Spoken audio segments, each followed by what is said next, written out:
Hello students, स्वागत है आपका CMJ प्रखर ई लर्निंग क्लास में। और अपने पिछले क्लासेस में हमने देखा कि साइंस की मॉडलिटीज, साइंस के कंसेप्ट, साइंस के स्टेप्स कितने आसान हो सकते हैं और मटेरियल साइंस का एक पार्ट एटॉमिक स्ट्रक्चर, वैसे तो ये 9th के सिलेबस का एक पार्ट है, लेकिन यदि आपने यहाँ पर बहुत अच्छे से समझ लिया तो आपकी बेस बन जा रही है। और यह बेस आपके पोस्ट ग्रेजुएशन में, मास्टर्स में, इवन PhD की डिग्री में काम देगा, क्योंकि सारा कॉम्प्लेक्स फॉर्मेशन, बाइनरी फॉर्मेशन, जितने तरह के मटेरियल फिजिक्स के एस्पेक्ट्स हैं, टॉपिक्स हैं, वो हम इन बातों से, इन कंसेप्ट से बहुत ही आसानी से समझ सकते हैं और एनालाइज कर सकते हैं। तो हमारी चर्चाएं सब एटॉमिक पार्टिकल के ऊपर हुई, हमारी चर्चा डिफरेंट एटॉमिक मॉडल के ऊपर हुई, और हमने एटॉमिक नंबर और mass number, number of nucleon, इस कंसेप्ट को प्रीवियस क्लासेस में बहुत अच्छे से समझा। रिव्यू करने के लिए हम एटॉमिक नंबर और मास नंबर को एक बार फिर से देखते हैं। एटॉमिक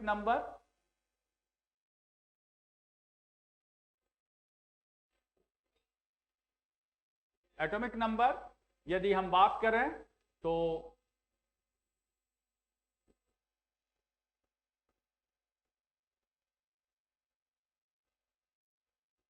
यह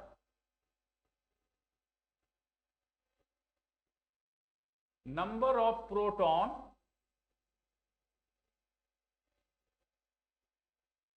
which is equal to number of electrons, ये होता है, इसे हम एटॉमिक नंबर कहते हैं। और मास नंबर में ये नंबर ऑफ न्यूक्लियॉन हो जाता है। मास नंबर इज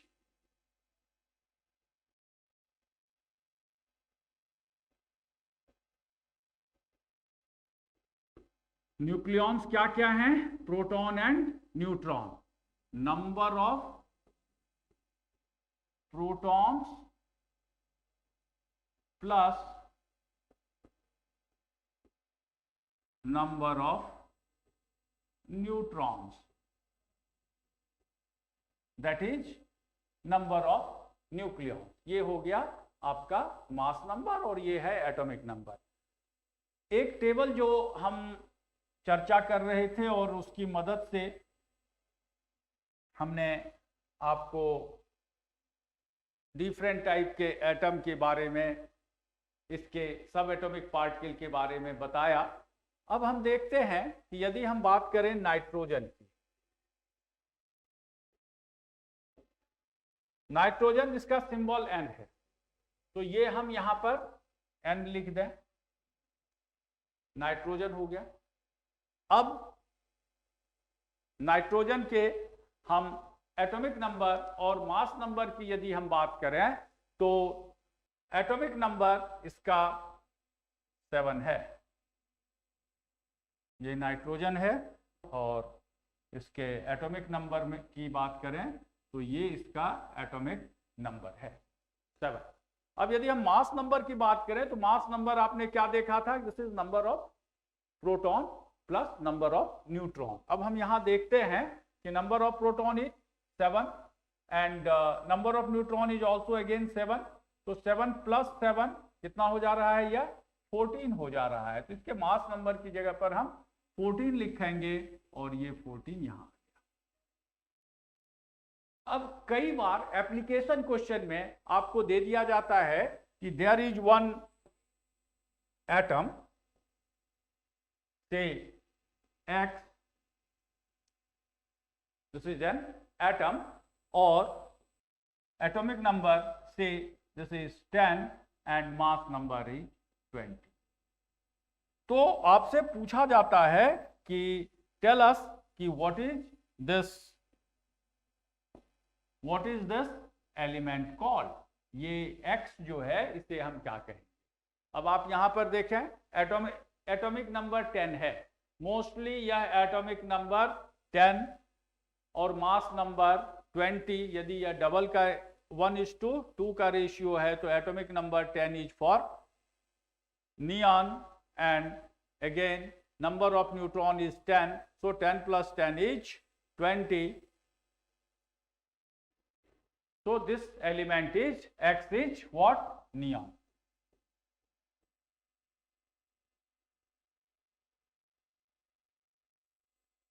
इस तरह से हम इसे एटॉमिक नंबर और मास नंबर के कंसेप्ट को समझ सकते हैं। यहां पर हम एक और बात आपसे डिस्कस करना चाहेंगे, वैलेंसी। या वैलेंसी एक टर्म देखने में तो बड़ा छोटा सा है और मायने भी इसके बड़े अच्छे हैं। वैलेंसी, वैलेंसी के बारे में यदि आप देखें, साइंटिफिक डेफिनेशन की बात करें तो this is the power of combination. Power of combination of an element is called valency.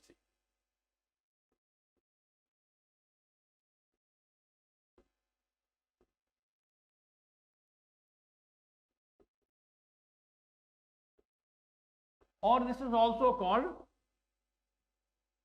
Combining capacity.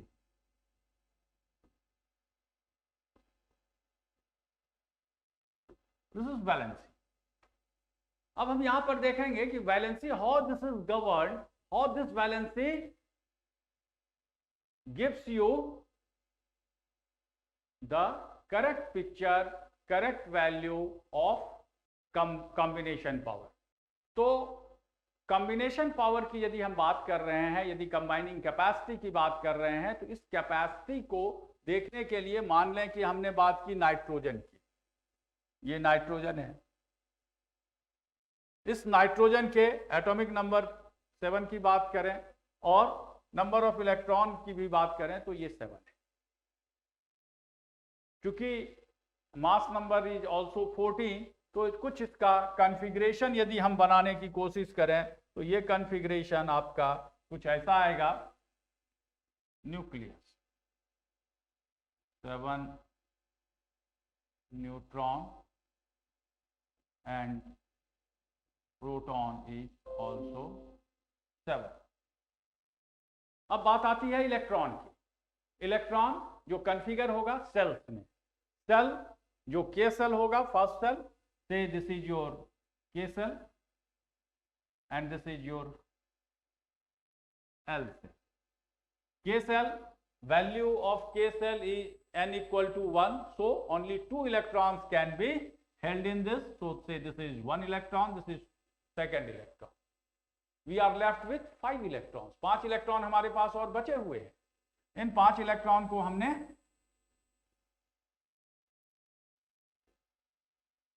इधर इम्बेड कर दिया और ये इसका एक प्रोबेबल ऑर्बिट है एल सेल में, और ये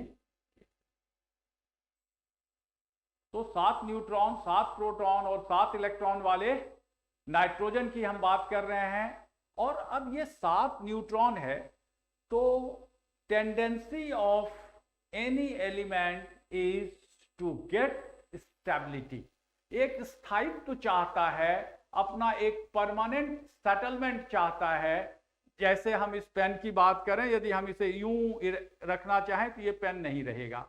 यदि इसे थोड़ा सपोर्ट कर दें तो this is the position, but this position is not stable. Pen को यदि हम ऐसे रखें तो this position is stable till the base is okay. ठीक है, तो यहां पर भी नाइट्रोजन एक स्टेबिलिटी चाहेगा, और स्टेबिलिटी ऑफ एलिमेंट के लिए क्या जरूरी है कि इसका outermost cell completely filled हो, पूरी तरह से ये भरा हो। तो पूरी तरह से कैसे भरेगा?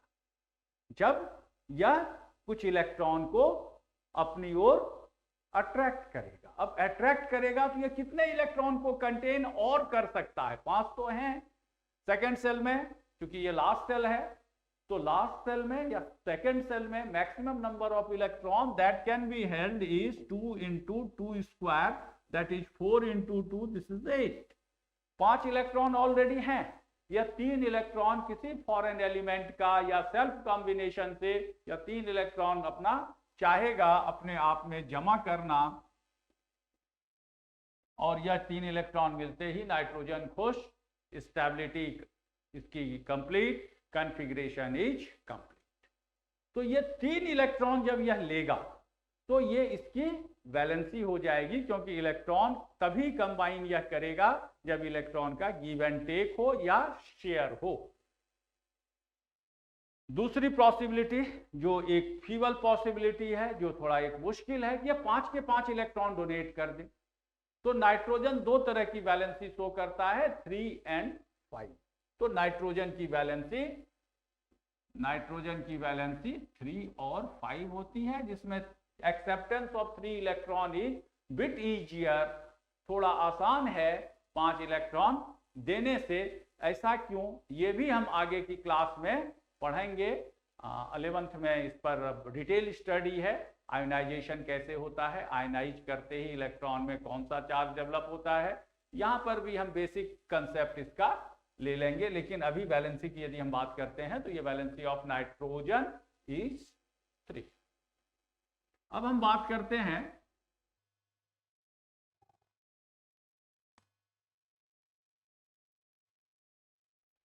दूसरे एलिमेंट की, से सोडियम। जब हम सोडियम की बात कर रहे हैं तो इस सोडियम में atomic number is 11, that is number of proton and number of electron is 11, and its mass number is 23, क्योंकि 11 plus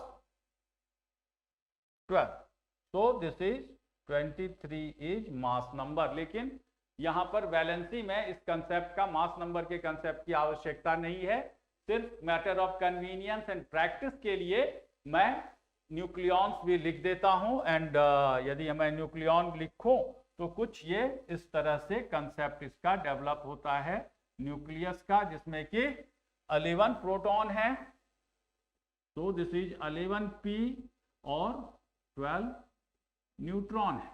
ये हो गया न्यूक्लियस आपका कंप्लीट। अब बात करते हैं सेल्स की। सेल में आप आए, first cell that is K cell, it will contain 2 electron. This is L cell say may contain 8 electrons,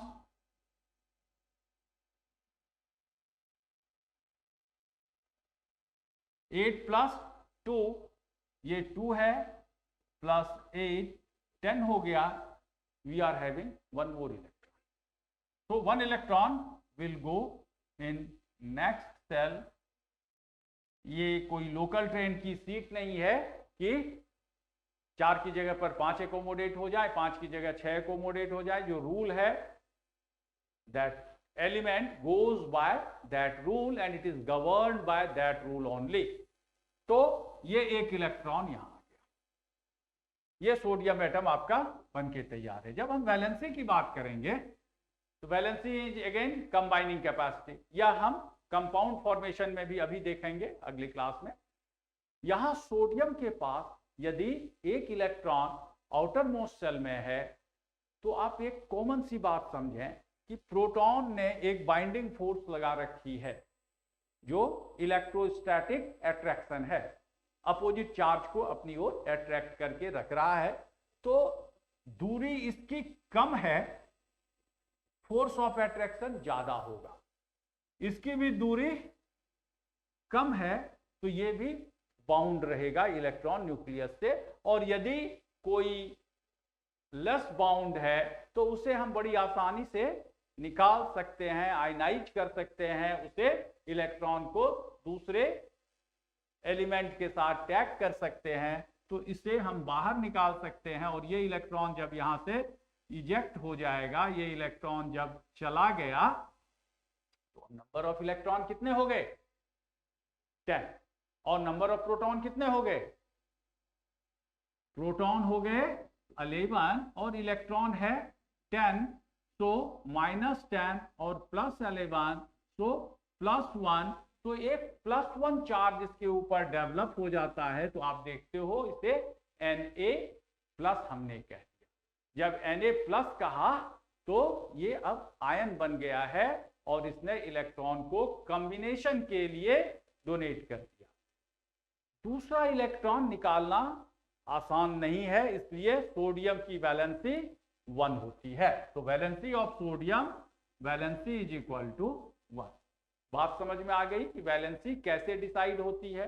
अब एक एलिमेंट मैं और लेता हूं जिससे कि आपको यह क्लियर होगा कि यदि valence cell means outermost cell, this is called valence cell also, वैलेंस सेल में 4 से कम इलेक्ट्रॉन हो तो वह उसकी वैलेंसी हो।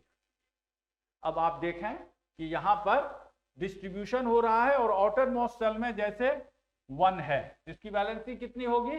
Outer most cell is valence cell, तो वैलेंसी इज 1। अगेन यहां पर वैलेंसी 2 हो रही है, 3 हो रही है और ये 4 हो रही है। हम सिर्फ 4 तक की बात करते हैं क्योंकि ये 4 इलेक्ट्रॉन से कम या 4 के इक्वल है, तो that becomes valency and this is a general precedence. यहां पर भी आप देखें, यदि एक इलेक्ट्रॉन है, दिस इज द वैलेंसी, ये वैलेंसी है, ये वैलेंसी है, ये वैलेंसी है। अब ये वैलेंसी थी, ये वैलेंसी थी, और 5 से ऊपर वाले केस में क्या होगा? यह एक क्वेश्चन है जो आपको नाइट्रोजन के केस में मैंने बताया था कि यदि 5 और 5 से ज्यादा इलेक्ट्रॉन हो जाए। अब हम देख रहे हैं वैसे एलिमेंट को जिसमें कि वैलेंस इलेक्ट्रॉन ज्यादा है, 4 से ज्यादा है। जैसे हम बात कर लें इसकी और इनकी, ये बात कर लेते हैं, और बाद में कंप्लीटली फील्ड की भी बात करेंगे जिसके कि आउटर मोस्ट सेल में अब वैकेंसी नहीं है इलेक्ट्रॉन होल्ड करने की, उसकी भी बात करेंगे। तो 5-6 इलेक्ट्रॉन वाले जो एलिमेंट हैं उसमें वैलेंसी की यदि हम बात करें तो this valency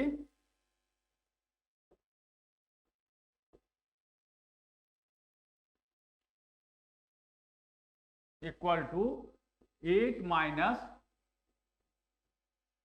number of valence electrons if it is more than 5। यदि 5 से ज्यादा है तो this will be the formula for getting valency, and this, for example, if we talk of say nitrogen, so valency equal to 8 minus 5 equal to 3. If we talk of oxygen, so valence electron is 6, so valency is 2. If we talk of fluorine, this is case of oxygen, this is case of nitrogen, this is case of fluorine, so valency is equal to 8 minus 7, so this is equal to 1. अब ऐसा क्यों होता है? Fluorine के atom को हम configure करते हैं इलेक्ट्रॉन्स को, तो यहां हमने न्यूक्लियॉन बना दिया, ये हमने के सेल बना दिया, ये हमने एल सेल बना दिया। के सेल में 2 इलेक्ट्रॉन दे दिए और एल सेल में 8 दे सकते हैं, लेकिन 8 हमारे पास है ही नहीं, तो वी आर हैविंग ओनली 7, तो दिस इज 6 प्लस 1 7। अब इस 7 इलेक्ट्रॉन वाले एल सेल में there is vacancy of 1 electron, एक इलेक्ट्रॉन इसे और चाहिए अपना ऑक्टेट पूरा करने के लिए, आउटर मोस्ट पूरा करने के लिए, और this is the reason for combination of any element. कोई एलिमेंट यदि रिएक्ट करता है तो स्टेबिलिटी चाहता है, और स्टेबिलिटी के लिए प्राइमरी कंडीशन है कि उसका आउटर मोस्ट सेल कंप्लीट हो। अब आउटर मोस्ट सेल कंप्लीट हो, ये एक इलेक्ट्रॉन जब चाहेगा किसी भी एलिमेंट से लेगा तो एक इलेक्ट्रॉन का डोनर होगा और दूसरा रिसेप्टर होगा। यहां यह रिसेप्टर है, रिसीव कर रहा है इलेक्ट्रॉन, इसलिए इसकी वैलेंसी 1 तो है, लेकिन -1 भी कभी कभी हम कहते हैं, क्योंकि यह एक इलेक्ट्रॉन लेता है। और फ्लोरीन के आयन जब बनेंगे तो ये आयन कुछ F-1 या F- बनेगा फ्लोरीन के केस। लेकिन यदि हम बात करें सोडियम के केस में, तो Na यदि हम लें तो Na चूंकि एक इलेक्ट्रॉन डोनेट करता है तो यह सोडियम प्लस बनेगा। और देयर इज क्वाइट पॉसिबिलिटी कि सोडियम और फ्लोरीन रिएक्ट कर ले और सोडियम फ्लोराइड बना ले, क्योंकि एक कोई इलेक्ट्रॉन की जरूरत है और एक इलेक्ट्रॉन डोनेट करेगा। तो this is type of mutual compromise, this is type of thing where the two element join to get stability. एक ने इलेक्ट्रॉन दिया, दूसरे ने इलेक्ट्रॉन लिया, this is the concept of valency. तो आई होप कि आपको ये वैलेंसी का कंसेप्ट समझ में आया होगा। हम अपने नेक्स्ट लेक्चर में इसे और इलेबोरेट करेंगे और कंपाउंड फॉर्मेशन की बात करेंगे। हमारे लेक्चर को आप लाइक करें, सब्सक्राइब करें और शेयर करें। सीएमजे प्रखर में आपको फाउंडेशन क्लास के लिए तैयार किया जा रहा है, ताकि आप आने वाले समय में एक बहुत अच्छे स्टूडेंट, बहुत अच्छे साइंटिस्ट, बहुत अच्छे इंजीनियर, जिसको बेसिक कंसेप्ट के बारे में सारी बातें पता हो, दी जाएं, ऐसा हमारा प्रयास है। Thank you.